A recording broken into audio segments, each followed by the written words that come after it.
Doctor rape murder में बहुत बड़ा खुलासा जो हम आपको दिखाने जा रहे हैं। कोलकाता रेप और हत्याकांड पर बड़ा पर्दाफाश। नमस्कार दोस्तों, अभी अभी एक बहुत बड़ी खबर निकल कर आ रहा है जिसे सुनकर पूरा देश आज हिल चुका है। कोलकाता रेप और हत्या से जुड़ी हुई एक बहुत बड़ी और दिल दहला देने वाली खबर सामने आई है। साथियों, किसी ने सोचा भी नहीं था कि इस कोलकाता कांड में यह कड़ी भी शामिल है, लेकिन संजय राय के बाद जब अरूप दत्ता का पॉलीग्राफ टेस्ट करवाया गया तो आप दत्त के एक बयान ने पूरी सीबीआई को ही हिला डाला।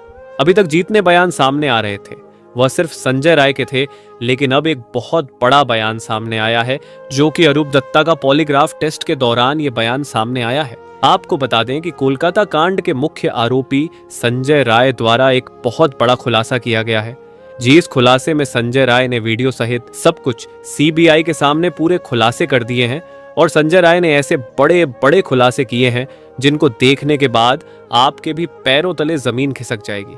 आपको बता दें कि इस वक्त कोलकाता कांड को लेकर के इस पूरे मामले में सीबीआई भी इस बार काफी सोच विचार में पड़ चुकी है, क्योंकि जैसे ही लगता है कि अब कोलकाता कांड सुलझ चुका है, वैसे ही यह कांड और भी बड़ा और भयानक रूप लेता जा रहा है। जैसे ही एक गुत्थी सुलझती है, वैसे ही कोई बड़ी पहेली सीबीआई के सामने आ जाती है, क्योंकि इस तरह से इतने बड़े बड़े खुलासे सामने आना लोगों के दिल दहला देने वाले खौफनाक मंजर से कम नहीं थे। आपको एक एक करके सारे खुलासे बताएंगे, तो वीडियो को लास्ट तक देखते रहिएगा, क्योंकि इस वीडियो में बीच में एक ऐसा खुलासा आपको देखने को मिलेगा जिसको देखने के बाद आपके पैरों तले जमीन खिसक जाएगी। लेकिन उससे पहले उस लड़की को जल्द से जल्द न्याय मिले, उसके लिए इस वीडियो को एक लाइक और कमेंट में वी वांट जस्टिस जरूर लिखिएगा। साथ ही चैनल में पहली बार आए हैं तो चैनल को सब्सक्राइब भी जरूर कर लीजिए। सबसे पहले आपको बता दें कि कोलकाता कांड के मुख्य आरोपी संजय रॉय के बारे में एक चौंकाने वाला पर्दाफाश हुआ।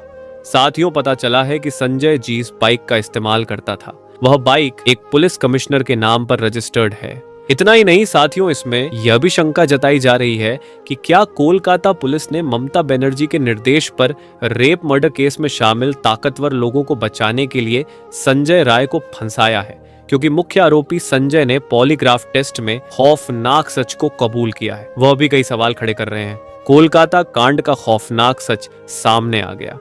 बेटी डॉक्टर के साथ रेप हुआ या गैंग रेप पता चल गया, और उसके साथ और जो 4-5 लोग थे वह कौन कौन थे उनके नाम भी आज पता चल चुका है। और सबसे ज्यादा हैरान करने वाला सच तो जैसे ही आप जानेंगे आप सोच भी नहीं सकते हैं कि जो बाकी के 4 लोग जिनके नाम हम बताने जा रहे हैं उनके नाम जानकर आपके पैरों तले जमीन खिसक जाएगी। रेप मर्डर केस में दरिंदे का सबसे बड़ा कबूलनामा पॉलीग्राफ टेस्ट में कोलकाता कांड के दरिंदे संजय रॉय ने वह खौफनाक सच बताया है जिसे सुनकर किसी की भी रूह काम जाएगी। संजय राय ने सीबीआई की टीम के सामने पॉलीग्राफ टेस्ट के दौरान अपना गुनाह कबूल करते हुए कहा कि उसने ही लेडी डॉक्टर का रेप किया था। रेप के बाद उसने लेडी डॉक्टर की हत्या कर दी। पॉलीग्राफ टेस्ट में दरिंदे ने हत्या की वजह भी बताई। उसने कहा कि लेडी डॉक्टर लगातार चिल्ला रही थी, शोर मचा रही थी, इसलिए उसने लेडी डॉक्टर को चुप करने के लिए उसका गला दबा दिया और तब तक दबाए रखा जब तक कि उसकी सांसें थम नहीं गई। जब लेडी डॉक्टर का शरीर ढीला पड़ गया, हाथ और पैर में हरकत बंद हो गई, वह शांत हो गई, तब जाकर उसे दरिंदे ने लेडी डॉक्टर के गले से अपनी पकड़ ढील की। लेकिन इसी के साथ एक और चौंकाने वाला सच सामने आया है। अब फिर से दरिंदे संजय ने अपना बयान बदलते हुए दरिंदे संजय ने सुनाई एक और थ्योरी, पहले गुनाह कबूला फिर यू टर्न। दरअसल कोलकाता के आरजीकर मेडिकल में लेडी डॉक्टर के साथ रेप और फिर हत्याकांड को जिस तरह से अंजाम दिया गया, अभी तक इसकी गुत्थी जो है वो सुलझी नजर आ रही थी, लेकिन इस यू टर्न के बाद उलझती जा रही है। दोस्तों, चलिए पूरी खबर क्या है जानते हैं विस्तार से। डॉक्टर बिटिया के मुख्य दरिंदे संजय रॉय ने यू टर्न लिया है और सीबीआई की टेंशन को बढ़ा दिया है। आरोपी संजय रॉय का पॉलीग्राफ टेस्ट हो गया। आरोपी संजय रॉय पर किए गए पॉलीग्राफ टेस्ट में कथित तौर पर कई झूठे और अविश्वसनीय जवाब दिए हैं। दरअसल इस टेस्ट के दौरान आरोपी संजय रॉय ने कहा कि जब वह आरजीकर अस्पताल के सेमिनार हॉल में पहुंचा तब तक लेडी डॉक्टर की मौत हो चुकी थी, यानी कि तब तक लेडी डॉक्टर अपनी जान गंवा चुकी थी। वैसे जानकारी आप तक पहुंचा दें कि इसी सेमिनार हॉल में 9 अगस्त को महिला डॉक्टर का शव मिला था। सीबीआई सूत्रों की माने तो आरोपी संजय ने खुद को बेकसूर बताया और कहा कि उसे फंसाया जा रहा है, यानी कि कहीं ना कहीं उसने खुद अपने साथ साजिश होने की बात यहां पर कही है, जबकि पहले खबर पूरी तरह से यह सामने आई कि उसने अपना गुनाह कबूला है।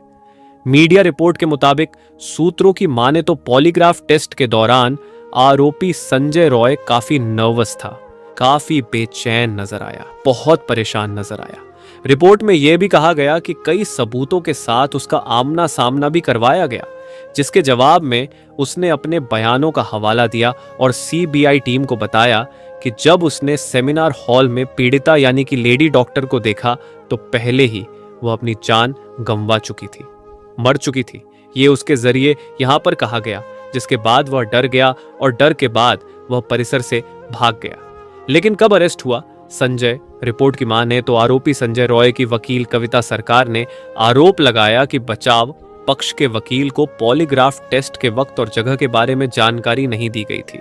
इसकी वजह से जो बचाव पक्ष का कोई वकील टेस्ट के दौरान मौजूद नहीं हो सका, जो राष्ट्रीय मानव अधिकार आयोग के दिशा निर्देशों का उल्लंघन है। जानकारी पहुंचा दे कि 33 साल की संजय, 33 साल का संजय रॉय, जिसके ऊपर लेडी डॉक्टर के मर्डर रेप का यह पूरा केस है। 10 अगस्त को इस मद्देनजर उसको गिरफ्तार किया गया था। उस पर आरोप है कि उसने ही रेप के बाद डॉक्टर की हत्या की थी, इस पूरी वारदात को अंजाम दिया था। हालांकि इसके बाद कई और थ्योरी भी सामने आई। सीबीआई की क्या वाकई टेंशन बढ़ चुकी है? दरअसल सीबीआई सूत्रों की माने तो कोलकाता कांड पर पहले आरोपी संजय रॉय ने अपना राह कबूल लिया था, मगर अब उसने यह यू टर्न ले लिया है। खुद को निर्दोष बताते हुए, बेकसूर बताते हुए कहा कि उसे फंसाया जा रहा है। पुलिस को डॉक्टर केशव के पास एक ब्लूटूथ डिवाइस मिलने के बाद उसे गिरफ्तार किया गया था। ये पुलिस ने उसकी गिरफ्तारी की थी।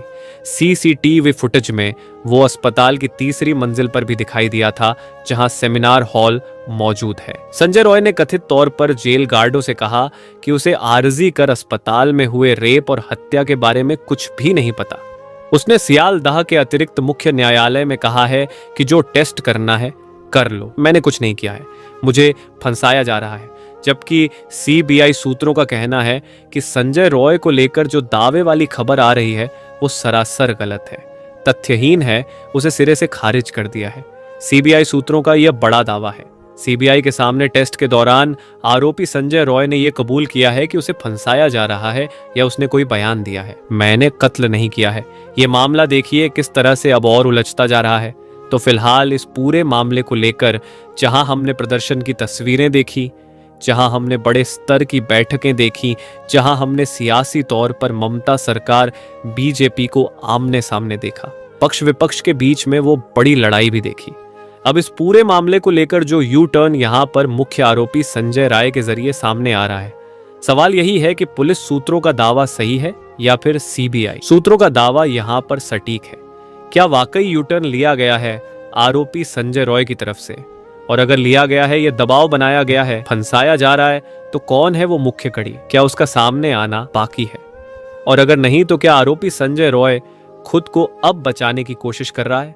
कई ऐसे सवाल हैं जिनके जवाब बहुत जल्द यहां पर सामने आएंगे। बता दें कि सीबीआई जल्द ही अदालत में अपनी चार्जशीट फाइल कर सकती है।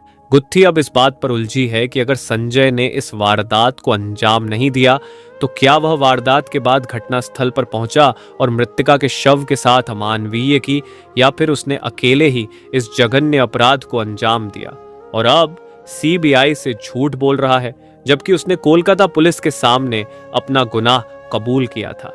ये सभी बातें तब तक केवल कयास बनी रहेंगी जब तक सीबीआई आधिकारिक रूप से कोई खुलासा नहीं करती। ग्राफ टेस्ट के परिणाम स्पष्ट रहने के कारण सीबीआई आरोपी का ब्रेन मैपिंग और नार्को टेस्ट भी कर सकती है। नार्को टेस्ट में आरोपी को एनेस्थीसिया देकर आंशिक बेहोशी की स्थिति में सवाल पूछे जाते हैं, जो सबसे सटीक जानकारी प्रदान कर सकता है। उधर राज्य विधानसभा में विपक्ष के नेता शुभेंदु अधिकारी ने आरजी कर कांड को लेकर कुछ चौंकाने वाले तथ्य सामने रखे हैं। उन्होंने बताया कि जीस बर्निंग घाट पर मृतका का दाह संस्कार हुआ, वहां का खर्च परिवार को नहीं देने दिया गया और परिवार के बजाय किसी और ने हस्ताक्षर किए। शुभेंदु अधिकारी ने आरोप लगाया कि इस घटना को शुरू से छिपाने की कोशिश की गई, पहले इसे आत्महत्या बताया गया। सबूतों के साथ छेड़छाड़ हुई और सेमिनार हॉल के पास एक कमरे को तोड़ दिया गया।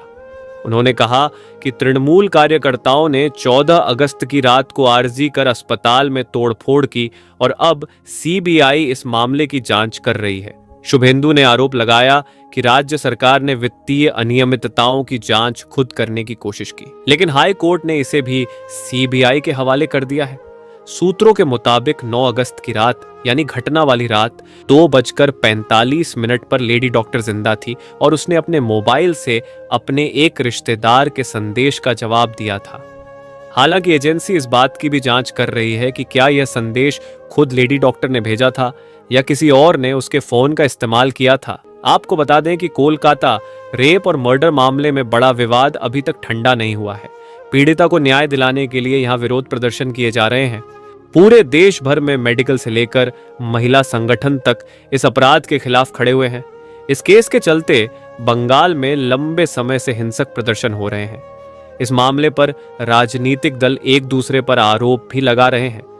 ममता बनर्जी ने कोलकाता की एक रैली में केंद्र सरकार पर निशाना साधा। बीजेपी के बंद और आरोप से भड़की सीएम ममता बनर्जी ने चेतावनी दी है। ममता ने कहा कि याद रखें, अगर बंगाल जला तो असम, बिहार, झारखंड, ओडिशा और दिल्ली भी चुप नहीं रहेगा। उन्होंने प्रधानमंत्री नरेंद्र मोदी से आग से ना खेलने की सलाह दी। ममता ने आरोप लगाया कि माहौल बिगाड़ने में बीजेपी का बड़ा हाथ है। ममता ने बीजेपी को चेतावनी देते कहा कि अगर मेरा सब्र टूट गया तो आप सोच भी नहीं सकते कि मैं क्या कर सकती हूं। ममता ने कहा कि हमने कहा था कि हमें बदला नहीं, बदलाव चाहिए। ममता ने कोलकाता में हो रहे प्रदर्शन के लिए बीजेपी को जिम्मेदार ठहराया। बीजेपी पर निशाना साधते हुए कहा, कुछ लोग अपनी पार्टी की मदद से बंगाल में आग लगा रहे हैं। ममता बनर्जी ने कहा कि ये हम नहीं होने देंगे, हम पीएम की कुर्सी हिला देंगे। ममता ने कहा कि बंगाल और बांग्लादेश की संस्कृति एक है। कई लोग बंगाल को बांग्लादेश समझ रहे हैं। याद रखिएगा कि अगर बंगाल में आग लगाने की कोशिश की तो पूरे देश में आग लगेंगी। वही आपको बता दें कि अदालत ने सीबीआई को 3 सप्ताह के भीतर इस जांच की प्रगति रिपोर्ट पेश करने का निर्देश दिया है।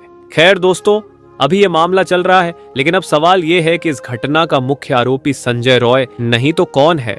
क्या इस पूरी घटना में आरजीकर अस्पताल के प्रिंसिपल संदीप घोष का हाथ है?